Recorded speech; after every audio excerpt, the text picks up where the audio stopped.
Have you ever heard of a treasure so great it could corrupt even the most honest person? Agamedes and Trophonius were renowned architects in ancient Greece for their skill, but their desire for wealth led them to build their own tomb. What is the true price of ambition? Agamedes and Trophonius were two brothers famous in ancient Greece for their skill in architecture.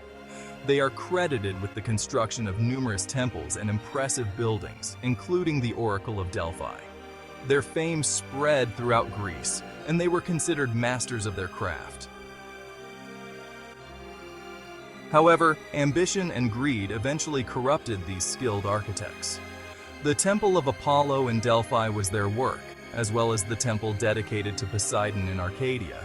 But if these constructions brought them glory, the last one was undoubtedly their downfall.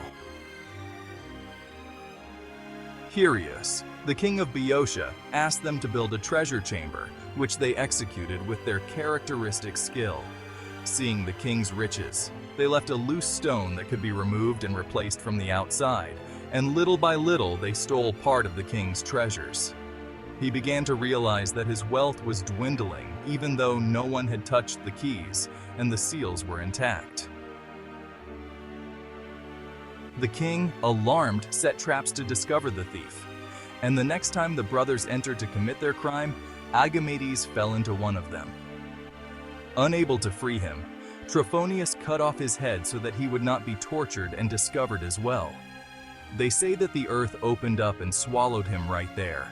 Other versions claim that he fled with his brother's head and disappeared into a cave. The point is that they were never heard from again as mortals. According to some versions of the myth, the brothers became chthonic deities, that is, gods of the underworld, and their oracle became a sacred place where the dead were consulted.